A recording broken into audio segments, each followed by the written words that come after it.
What's up, Womack Nowstalgia? Dave here with a review of Arco, the new animated science fiction film from first-time director Hugo Benvenu, French director. This is a French film that premiered back at Cannes last year from a fledgling new upstart animation studio under Hugo. And of course, this film premiered at Cannes without US distribution, but got picked up by Neon with Natalie Portman notably jumping on as a producer of the film.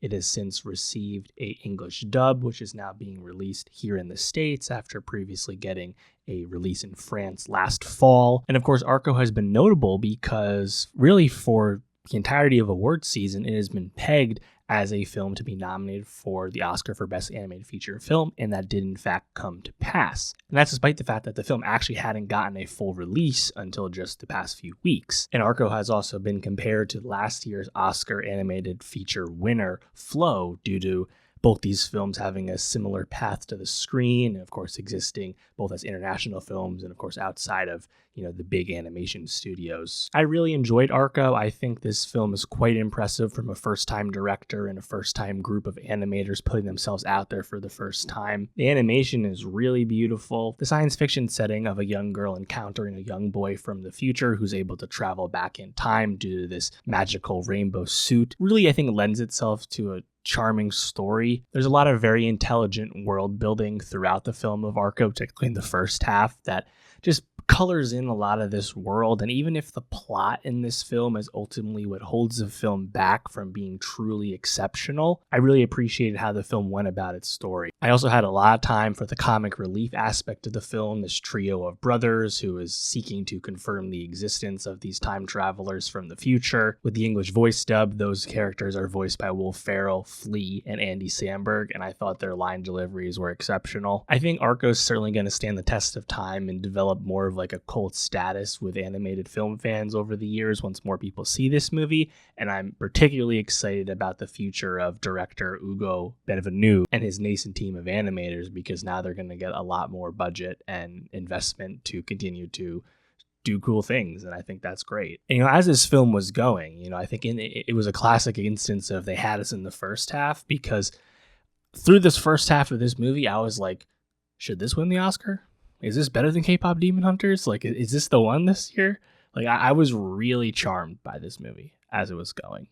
And I think the plot kind of fizzles out towards the end. I think there's a predictability to it, which is fine and good, but I think just thematically, it maybe doesn't come together to reach this greater height by the end. So I found it just a little bit short of like true greatness, but man, I think it's just an absolute joy to be with this film. The present time where we spend most of the story is 2075, and we get introduced to our main character, Iris, this 10-year-old girl.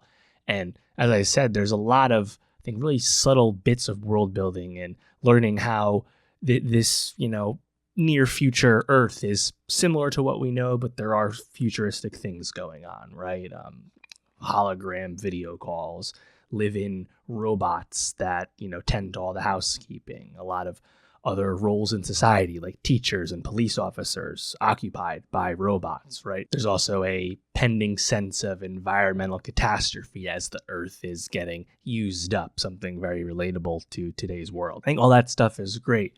And once Iris meets Arco, who we learn in the very beginning of the film as someone in the distant future on an Earth that's a lot different from the Earth we know today, and he effectively breaks the rules and steals his older sister's time-traveling rainbow cloak and inadvertently travels back to 2075 because he doesn't really know what he's doing. And he's a similar age to Iris, and they kind of develop this friendship out of necessity. And there's a lot of familiar tropes, right? Arco's a clear fish out of water, returning to an Earth that has a lot of customs and things going on that he doesn't recognize as someone from the future. I think a lot of that stuff is, again, quite charming. And the animation really pops. If you read about how this film, came to be, right? Hugo is a veteran of short films and videos and things like that. And a lot of his other compatriots who made this film were, fresh out of school to varying degrees, right? A lot of people developing experience on the fly, but the animation, I think, is quite striking. And there's an obvious,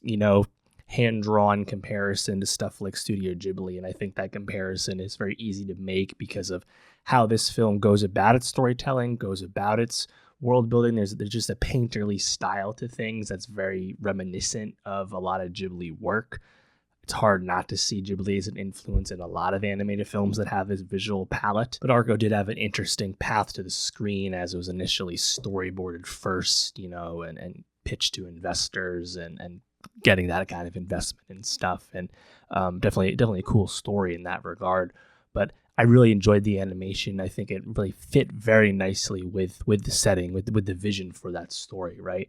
And I think in the future, with maybe a bit of a tighter script, this group of creatives could really shine and make something truly spectacular. But still, I thought Argo was certainly still pretty creative and still very visually interesting. And there's plenty of heart in the film, even if it gets to trod some familiar ground by the end. I really liked everything again with the comedic relief brothers. I liked the arc that their characters go on, as well as they are positioned as these villains, but they're not truly villainous, and the movie doesn't waste too much time pretending they are villains. I found them quite amusing, and again, those line deliveries were great. I think the mixing of their dialogue sounded great. A lot of times they're talking over each other or in quick succession. Great stuff there. I thought Will Ferrell in particular, who probably gets the most lines of the three. I liked his stuff because it's Will Ferrell pitched a little bit down. He's not like, turning up to 11. It's not Step Brothers Will Ferrell. Really, really good stuff from him, and Flea and Andy Samberg as well. You have brief moments of Mark Ruffalo and producer Natalie Portman doing voice work as Iris's parents. Ruffalo and Portman together also voice the home robot Mickey, which takes care of Iris and her young sibling.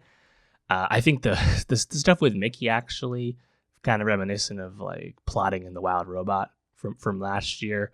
I will say there was one logic gap that jumped out to me immediately with Arco, which is that Mickey was directly endangering the young baby that the robot was carrying around and on his chest the whole time.